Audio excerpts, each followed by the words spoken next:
उपस्थित असलेले ज्येष्ठ संगीत विशारद रमजान चाचा, मालेगाव आर्टिस्ट असोसिएशनचे सर्व अध्यक्ष आणि सर्व पदाधिकारी,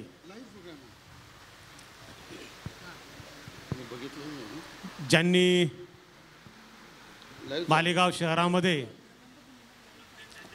संगीताची मुहूर्त मेढ रोवली, ज्यांचं स्मरण या ठिकाणी आपण आता केलं, त्यांचे सर्व आप्तेष्ट नातेवाईक आणि संगीतावर प्रेम करणारे सर्व बंधू भगिनींनो, तसेच खरं तर लता दीदीची आठवण झाली की मनात एक वेगळाच आनंद येतो. जगाला कितीतरी अजरामर गीतं ज्यांनी दिली, ज्यांच्या संगीतामुळं प्रत्येकजण त्यांच्या प्रेमात वाहून गेला,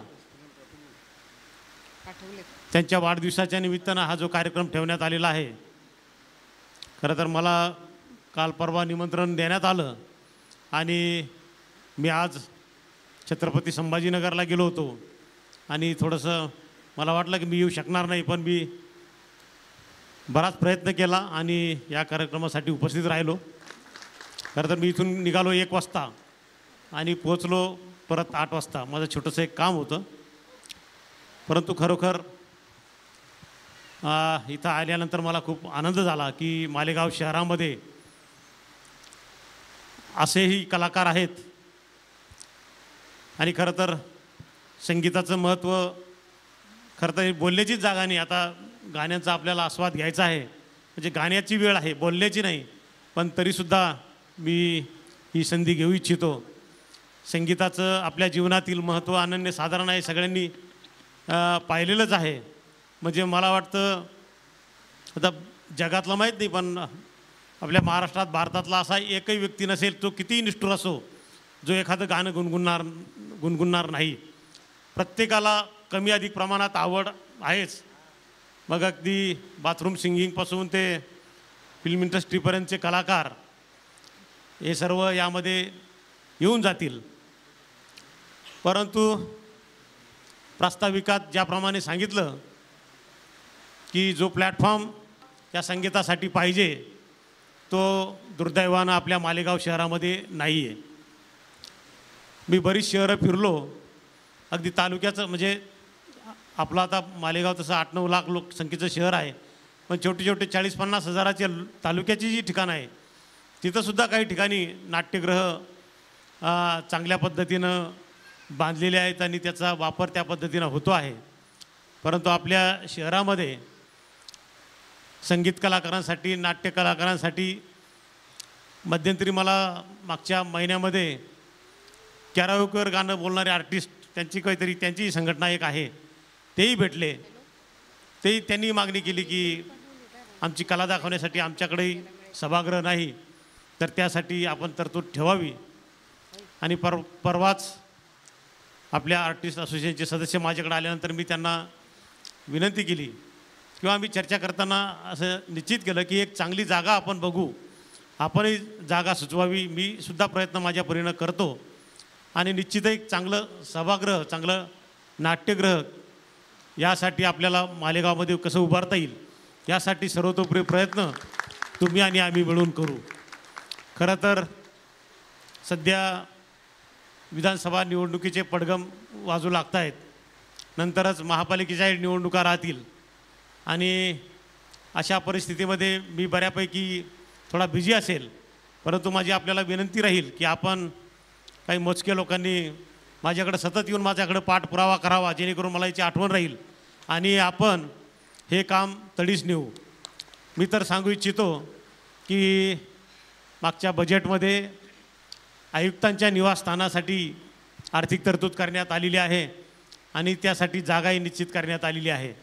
परंतु मी या ठिकाणी सांगू इच्छितो की आयुक्तांच्या निवासस्थानाच्या अगोदर नाट्यगृहाचं काम होईल आणि त्यानंतर आयुक्तांचं निवासस्थान होईल. अशा पद्धतीनं मी आर्थिक तरतूद करण्याचा प्रयत्न करेल म्हणजे माझ्या हातातच आहे, पण आपलं बजेट झालेलं आहे.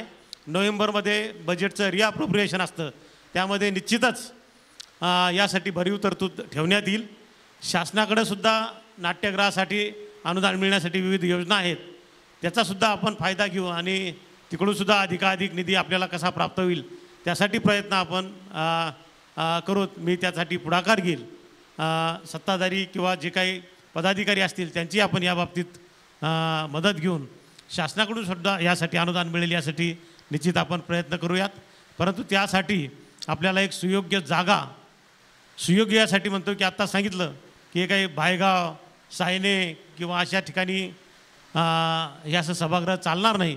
शहराच्या मध्यवर्ती ठिकाणी जिथं दोन्ही समाज एकत्र येतील, आपली कला सादर करतील किंवा रसिकगणांसाठी सुद्धा ते सोयीचं ठरेल, सुरक्षित ठरेल, जिथं पार्किंगसाठी व्यवस्थित जागा राहील किंवा सुरक्षेच्या दृष्टीनं जे जे काही करण्यासारखं असेल या सुविधा जिथं उपलब्ध असतील अशी जागा आपण निश्चितच शोधू आणि आर्थिक तरतूद करून निश्चितच हे सभागृह चांगल्या ठिकाणी कसं करता येईल यासाठी निश्चितच प्रयत्न आपण करू. त्यासाठी आपला पाठपुरावा मात्र निश्चित आवश्यक आहे. मी सुद्धा माझ्या प्रयत्नात राहील. त्यासाठीच मी खरं तर इथं आलेलो आहे. आता खरं तर सकाळी आणखी एक फोन आला की राधिका हॉटेलमध्ये एक संगीताचा कार्यक्रम आणखी ठेवलेला आहे. आणि मी त्यांना म्हटलं की असं आहे, हे तुमचं एकच आहे का? नाही म्हणे आमचा वेगळा आहे आणि तो अगोदर अरेंज झाला, ते आम्हाला एकच दिवस त्यामुळं घ्यावा लागला. मी सुद्धा थोडंसं, कारण ते 10 वाजेपर्यंत या म्हटले, त्यामुळं मी संधी घेतली की आता लवकरच बोलून घेऊ, गाण्याच्या याच्यात पुन्हा आपलं रटाळ भाषण नको. म्हणून म्हटलं सुरुवातीलाच आपण सांगू की यासाठी आपलं प्लॅनिंग कसं राहील. निश्चितच आपण बिनधास्त राहा. नाट्यगृहासाठी आपण पुढाकार घेऊयात, जागा शोधू. जागा शोधणं महत्त्वाचं आहे. आर्थिक तरतूद करायला काही एवढे अवघड नाही, पण जागा आपल्याला शोधणं हा पहिला टास्क राहील. निश्चितच आपण तो करूयात. खरं तर आपले हे जे जुने कलाकार आहेत त्यांच्याकडून प्रेरणा घेऊन आपण ही कला मालेगाव शहरामध्ये जिवंत ठेवली आणि आपल्या सर्व रसिकगणांच्या माध्यमातून सुद्धा त्यांना प्रोत्साहनपर असंच आपण प्रोत्साहन देत राहिल्यामुळे त्यांची कला दिवसेंदिवस ही वाढते आहे आणि खरोखर गरज आहे मानवाच्या जीवनामध्ये. म्हणजे खरं तर मी म्हणतो संगीतामुळे आयुष्य निश्चितच वाढतंच प्रत्येकाचं. त्यामुळं संगीताविषयी प्रत्येकात आवड निर्माण झाली पाहिजे आणि त्यासाठी आपली कला सादर करणं आणि त्यासाठी सभागृह म्हणा किंवा अशा गोष्टी उपलब्ध असणं खरोखर गरजेचं आहे. मी पुन्हा एकदा या सभागृहाबद्दल महापालिकेच्या माध्यमातून ते होईल अशी ग्वाही देतो आणि आपल्या कार्यक्रमाला शुभेच्छा देतो. मी सुद्धा थोडा गाण्यांचा आस्वाद घेणार आहे आणि त्यानंतर मी जाईल. आपण सर्वांनी मला इथं निमंत्रित केलं त्याबद्दल मी सर्व मालेगाव आर्टिस्ट असोसिएशन, मी पाहिलं मी अगोदर पाहिलं MAA मा म्हणजे थोडक्यात आईच, आणि आई म्हणजे प्रेम, ज्या प्रेमाला तोड नाही अशा या कलाकारांचं प्रेम असल्यामुळं आणि आपण मला निमंत्रित केल्याबद्दल मी आपल्या सर्वांचे आभार मानतो. माझे 2 शब्द संपवतो. जय हिंद, जय महाराष्ट्र. धन्यवाद सर. धन्यवाद सर. Thank you sir. MAA मा मालेगाव आर्ट